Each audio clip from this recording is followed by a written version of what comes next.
Hello and welcome back to the PLP. Just the three midweek games highlighted today, but then also some Champions League and Europa League scores from the quarterfinals to catch up on. Probably won't get involved too much today, but thought I'd come and watch along, especially that third game there. A nice predictable loss for me there against the league leaders. The other two games, quite a bit riding on one of them, not so much on the other. And we're, again, a bit like the other day, thankfully getting this one out of the way first.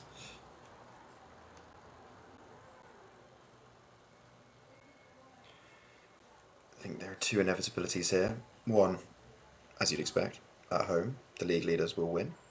Secondly, Isak will definitely score. Would have been made a bit more interesting if Les Ferdinand was playing for me. I think he might be. I think it might be him and MATTch up front today. But you get these little news feeds that come up just before a game starts or sort of in the interim periods. And the deal that me and Lawrence did last summer, sent Isak one way and to get Les Ferdinand the other way, also included Paul Gascoigne coming to me, and just today he's decided to not show up for training and apparently is killing the mood amongst my Mattpies squad, so that's really nice to hear. Love it when a transfer goes well. Got Sir Bobby leaving, and one of my better players who doesn't really get in the team anyway, kicking off and unsettling the rest of the squad, which might in part explain my recent form, which is dog shite. The other thing explaining my form is the defensive injuries I've had. It's nice to see Des Walker back in the team today. Not sure it's going to make enough of a difference. Pepe Reina and Jonathan Woodgate still out.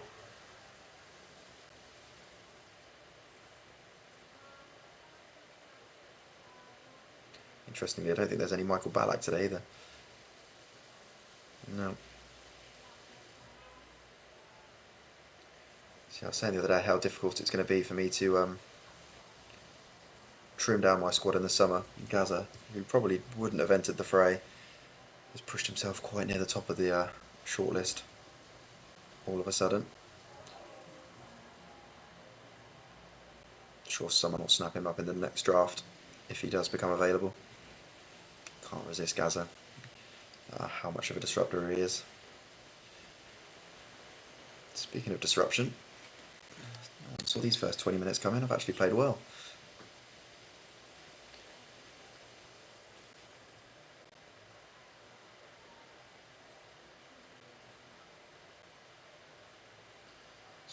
A couple of teams that will hope I win today. I think maybe certainly Tom Dauncey with the Dauncey Devils, also Louise potentially in my camp, but maybe even the Red Whall.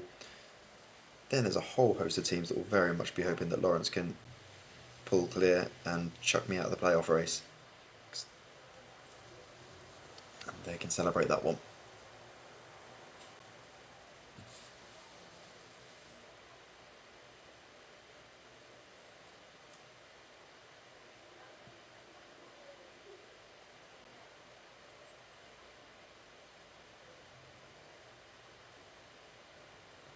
Sir Bobby in his final senile months continues not to play Michael Owen, my first draft pick,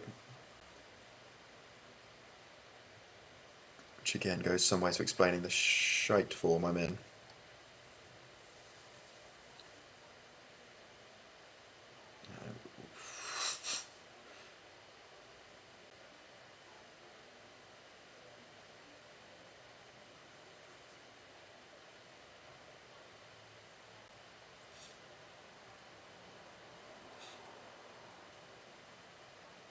Such muscle memory there, I nearly reached to press skip replay, as if I was actually playing FM.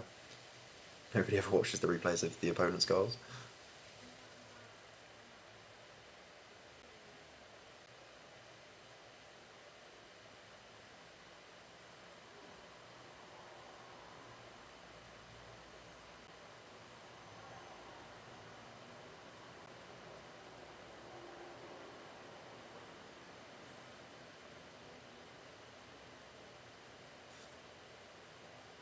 MATTch going to be a tough one to decide on, so I've got to trim my squad by such a large amount that a non-Newcastle player like MATTch could be sort of towards the top of that likely list. But he's actually been pretty good when he's come on. Owen, Ferdinand and Michu rotation, not too bad. And there's no guarantee that my manager next season will even play two up front.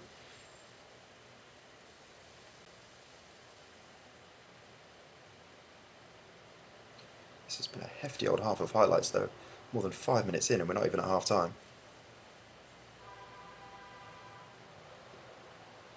Jesus. Such is the prowess of our collective defending.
Nice to see Pochettino bringing on Lawrence's first draft pick before I get a chance to see mine.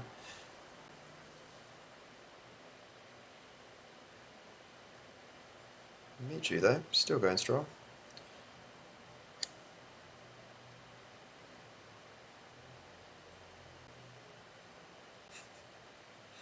Every one of these highlights have started with me hoofing a goal kick up, and there's the other inevitability. Would have put money on it, but it was odds on, so it wasn't really much point.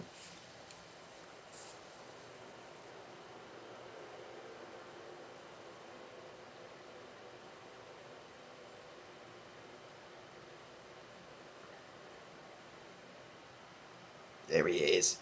Game changer with 20 minutes to go.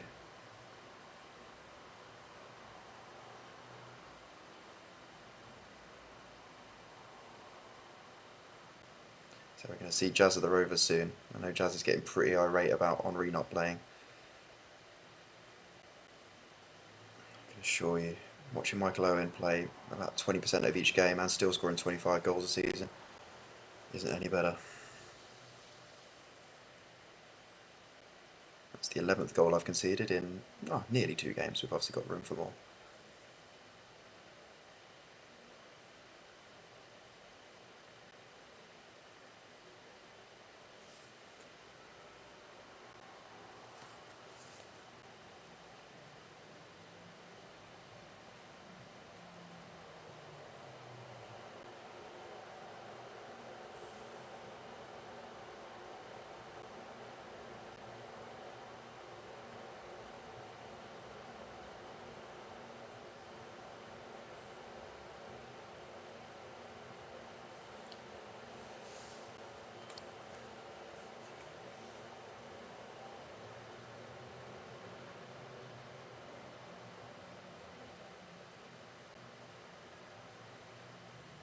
Did check my fixture list the other day. I've got 5 away games in a row before my final 2 home games of the season.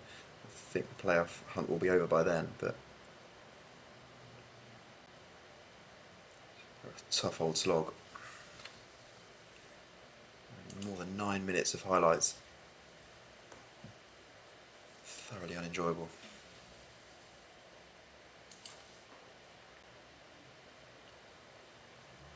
This one is the other game of the 3 with something riding on it for sure. We've got Henry back, and you've got Le Tissier back, and a much more familiar back 4. So, part 1 done from the under fire Pellegrini. Part 2 is to try and beat a promotion hunting Red Whall to try and get back into the playoff picture. My loss would have done him favours.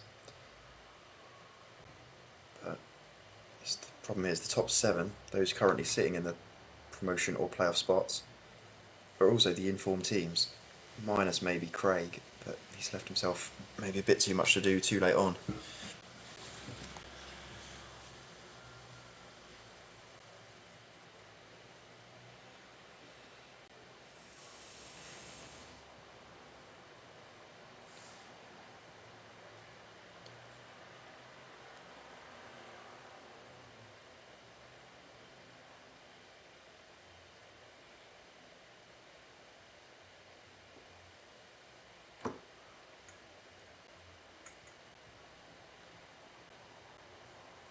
thought playing some of your better players would lead to them combining.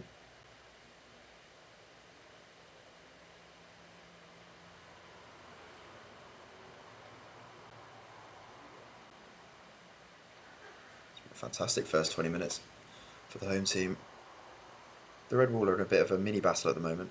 Pretty much guaranteed playoffs, especially with, I think, a couple of games in hand. But in a battle for that third spot, if not better, with the Sky lose, you'd say potentially with the advantage that they're not playing in Europe, whereas Louis still has quite a few games left to play.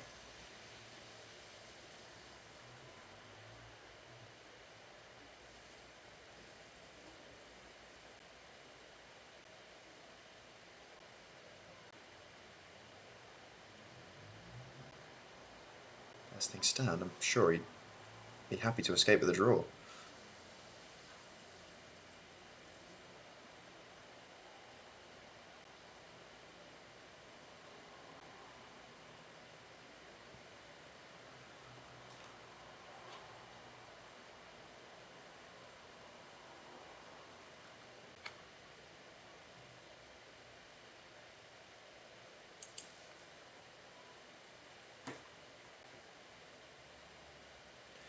Poor Rydiger Johnson finally got into the team at the weekend. Scored a hat-trick, his first 3 goals of the season, immediately dropped for Berbatov, and that seemed a harsh penalty.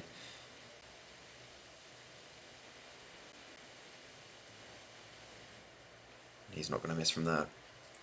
12th goal of the season. Fantastic bit of summer business considering Lukaku, who went the other way, has barely played at all for Thomas in League One. Again, interesting to see if Thomas keeps him, because in theory he should be a decent squad player to have, if not better. Pretty elite striker on his day.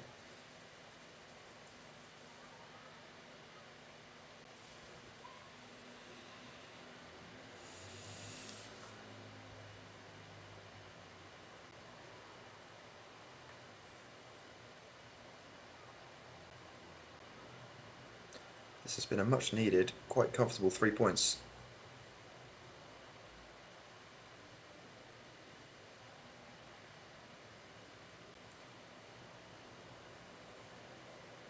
Matoma at the heart of a lot of the good stuff he's done. A rare appearance, only a 6.3, but he seems to have been involved in every highlight. And a decent 3 points at a very critical time. Pellegrini fighting for his life. Fear that ship may have already sailed.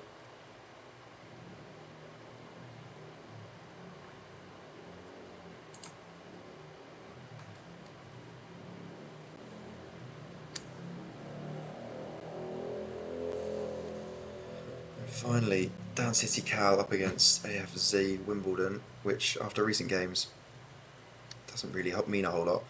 Surprised to see John Anarisa back.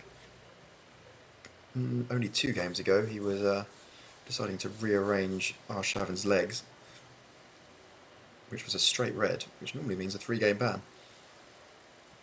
Can't imagine that appeal was overturned. Yeah, led to an overturn, but he's here anyway.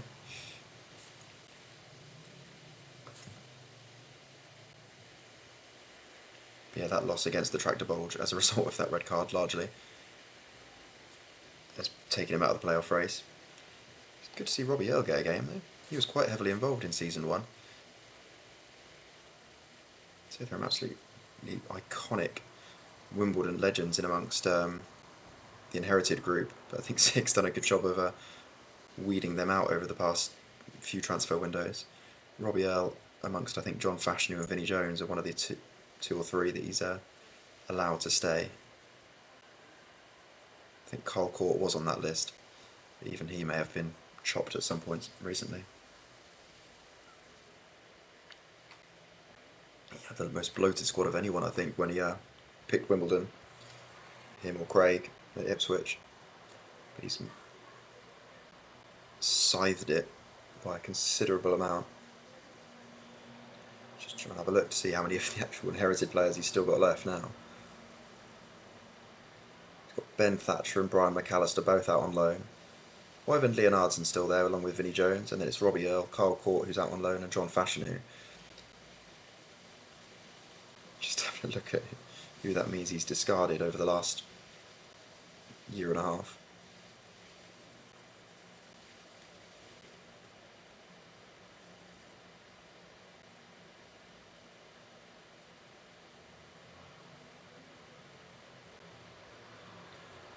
Yeah, it means he's got rid of Chris Perry, Kenny Cunningham, Dean Holdsworth, Marcus Gale, Michael Hughes, Alan Kimball, Neil Eardley, Efna Cuckoo, Dean Blackwell, John Hartson, Andy Clark, Hans Seegers, Gary Elkins, Andy Roberts, Peter Fear, Andy Thorne, Scott Fitzgerald, John Goodman, Alan Reeves, Carl Lieburn, Laurie Sanchez and Gareth Ainsworth, all departed on his watch.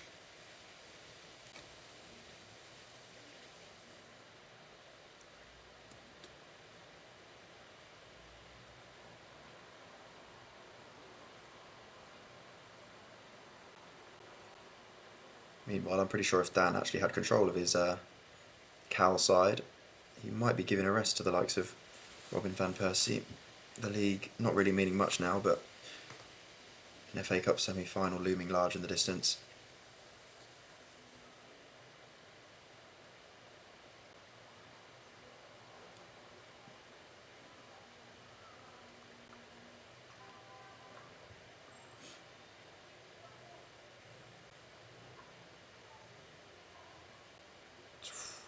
It's a second penalty that looks like a ball has been won. Referee's not having any of it.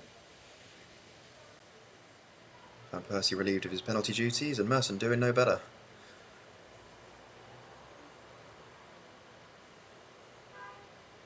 Does not particularly bode well if he goes to penalties in the FA Cup semi-final.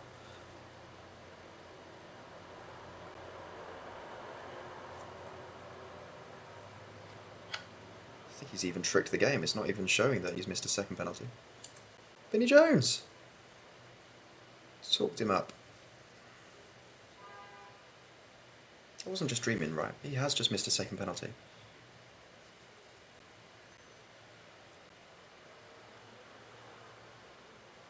So unprecedented that FM can't even believe it's true. Slots just remembered that Reese is actually suspended, so got him off before he hopes the FA notices. John Fashanu, his first appearance. And Leonardson, what's going on? Crazy gang out in force. That is John Fashanu's first appearance over these 2 years. Awuga.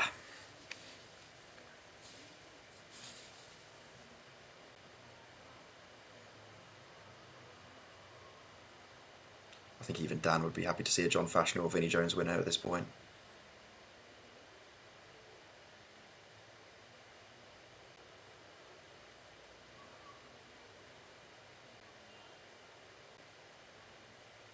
Come on, he's waiting. It's a shame.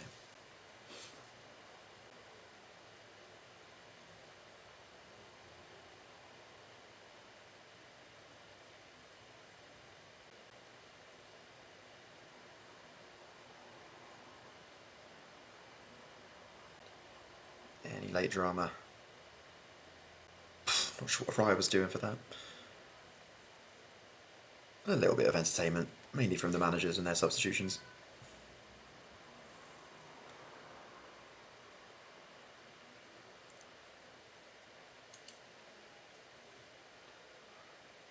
Seven yellow cards in a game involving Vinnie Jones, and none of them for Vinnie Jones. Again, long odds on that one. See what that does for the table. Dare I look at it? Not really. Chaz of the Rovers go past me. I do still have those 2 games in hand, but I'm just not winning anything at the moment. So I'd say the top 7 are looking quite good at the moment. This Daniel C obviously sitting precariously, but I'd say they have the form out of themselves, Buston Villa and Chaz of the Rovers. The Red Whall miss out on an opportunity to go at least level with the Sky Lose. Other than that, Dan City Cal and AFC Wimbledon keeping themselves tethered to each other in mid-table. Don't think that does anything managerial wise. We'll go now to the Champions League and see how Mr. Warrington has fared.